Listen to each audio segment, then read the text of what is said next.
Bonjour tout le monde et bienvenue chez LuxGears. Aujourd'hui, comme d'habitude, on teste une voiture et pour changer, on teste une électrique. Regardez, c'est quoi? C'est la nouvelle Kia e-Niro. Alors la e-Niro, ça a été une histoire à succès avec le modèle précédent et on va voir si celle-ci continue la saga initiée il y a quelques années. C'est parti!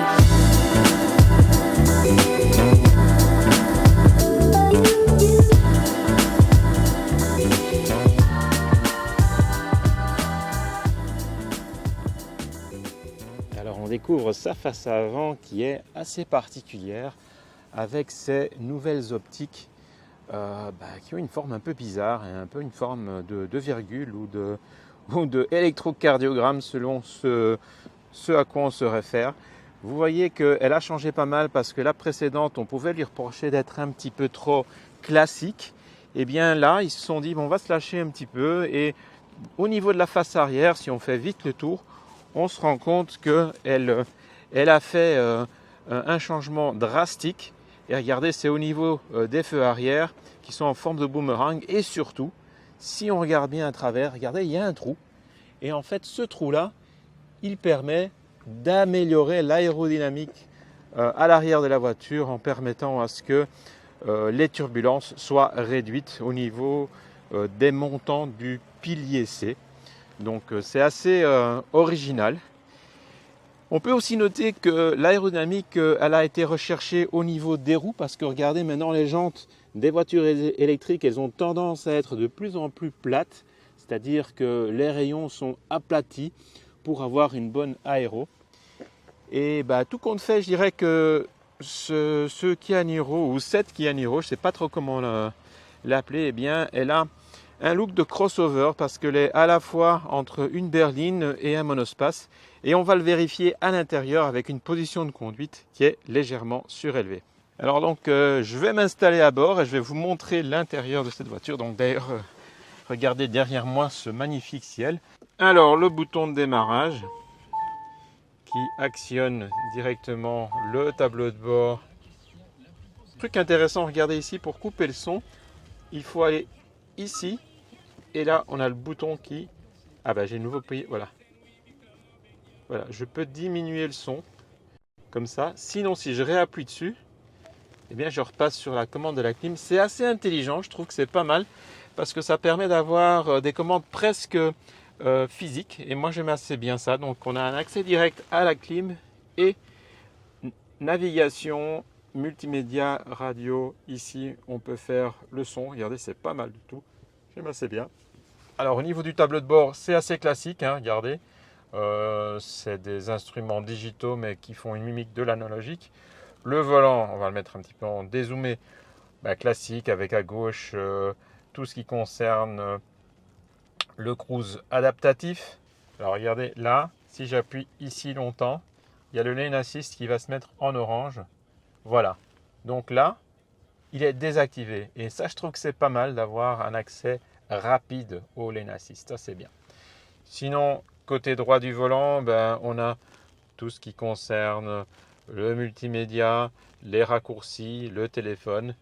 La qualité perçue, elle a vraiment bondi. Je trouve que c'est bien présenté, c'est bien dessiné, d'autant plus que apparemment Kia a utilisé un maximum de matériaux recyclés. Donc c'est du cuir vegan, du plastique recyclé, c'est pas si mal. Et il y a beaucoup d'espace à l'arrière, regardez, c'est assez spacieux. Donc c'est vraiment la voiture familiale qui fait à la fois SUV, monospace, berline. C'est ce qu'on appelle un crossover. Alors je termine ici par les commandes diverses qui concernent déjà la boîte de vitesse ou en tout cas la sélection avant-arrière neutre, les sièges chauffants et ventilés, attention, volant chauffant, ça c'est pas mal du tout. Là il y a le auto hold et puis bon, les parkings, sensors et caméras.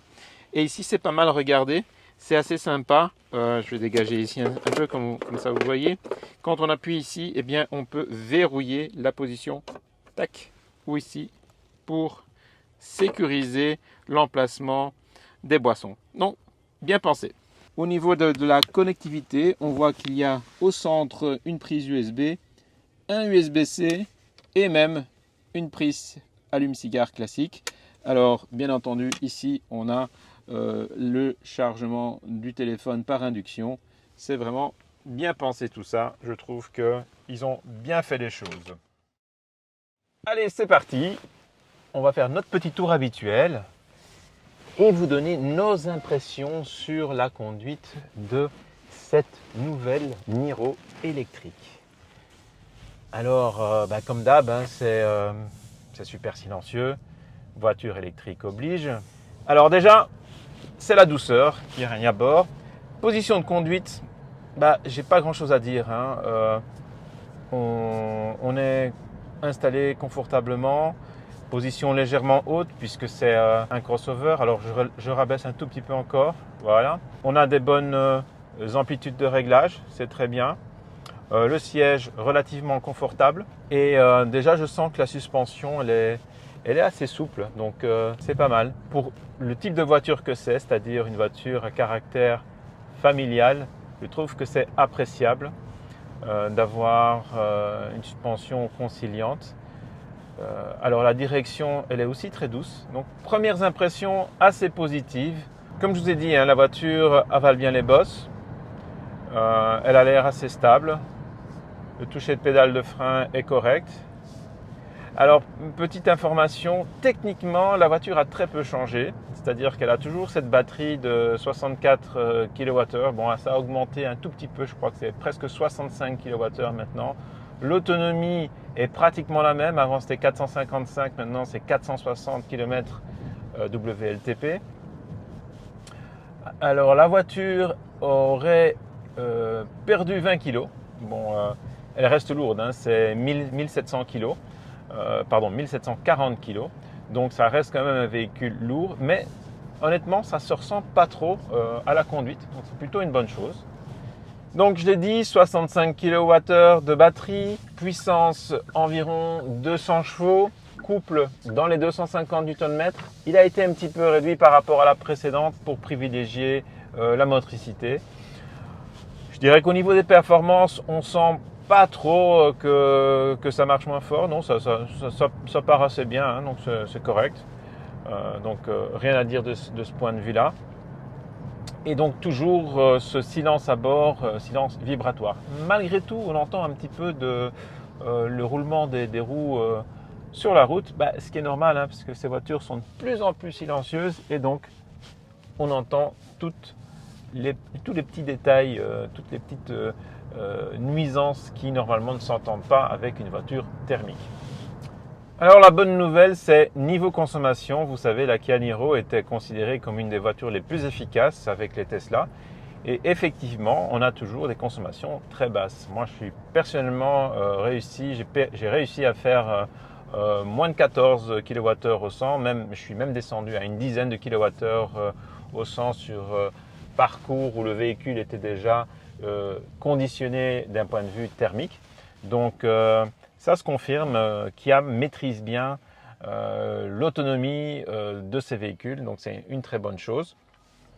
Alors une chose que je trouve sympa avec la Kia Niro, c'est les palettes au volant qui permettent de jouer sur la régénération électrique en décélération, donc au freinage. Donc il suffit de lever le pied et de jouer avec la palette de droite si on veut moins de freinage et la palette de gauche si on veut plus de freinage. Et on peut aller jusqu'à avoir cette fameuse e-pédale ou iPedal qui est la pédale intelligente. Et à ce moment-là, il y a moyen de conduire rien qu'avec la pédale de droite en modulant.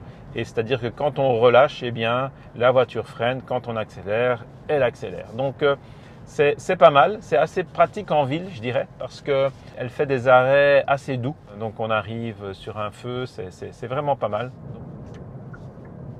Alors on va un petit peu voir ce qu'elle vaut sur un parcours sinueux. Ici on a notre petite route qu'on aime bien utiliser pour tester le comportement routier des voitures.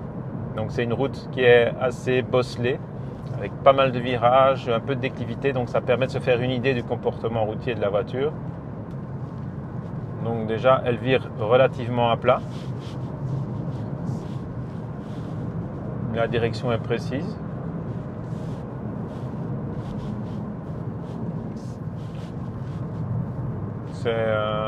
Non, c'est franchement bien.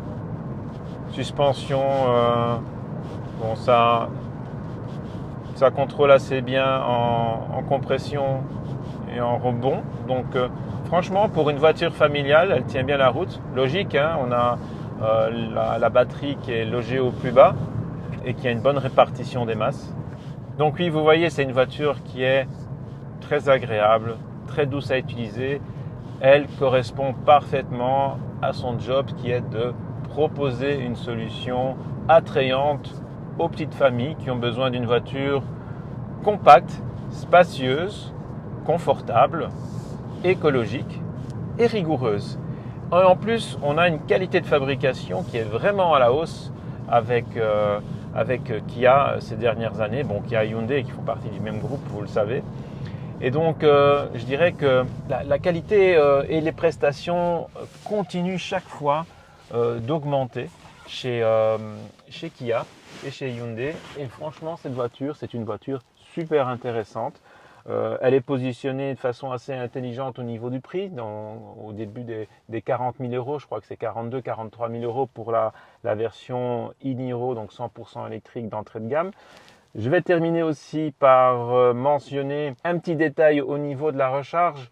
C'est là où ça pêche un petit peu, c'est la recharge rapide. On reste sur du 72, avant c'était 77 kW de puissance. C'est pas beaucoup, mais je dirais que bon, c'est une voiture qui est peut-être amenée à être utilisée plutôt comme voiture de commuting ici autour de chez soi pour aller au boulot, peut-être moins pour faire des longues distances. C'est peut-être un petit peu ça la logique de Kia. Autre chose aussi, c'est de savoir que cette voiture existe dans d'autres versions. Et c'était assez unique en fait dans les gammes automobiles aujourd'hui, c'est d'avoir un modèle qui est disponible à la fois en 100% électrique, en hybride plug-in, donc rechargeable, et en hybride classique. Et je pense que c'est intelligent de la part de Kia de faire ça parce que en proposant ces trois technologies, eh bien, ils répondent aux différents types d'utilisation de tout un chacun. Parce que si vous faites de temps en temps ou même régulièrement des distances un peu plus longues et que vous n'avez pas la possibilité de charger chez soi, alors l'hybride classique fait du sens.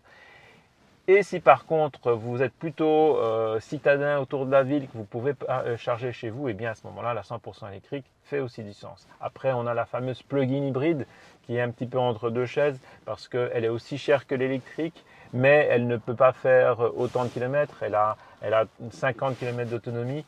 Là, je dirais, c'est pour les gens qui veulent vraiment rouler en électrique, qui ont très rarement des longues distances et qui peuvent charger chez eux. Voilà, je termine ici cet essai qui m'a vraiment intéressé parce que chaque fois c'est une surprise de voir les produits Kia Hyundai, qui sont des produits qui montent en qualité de façon constante depuis maintenant 20-30 ans et je pense que ce sont des produits à suivre. Sur ce les amis, je vous remercie d'avoir visionné cette vidéo. N'oubliez pas le pouce, les commentaires qui sont toujours les bienvenus. Et puis si ce n'est pas le cas, abonnez-vous. Sur ce, je vous dis à la prochaine.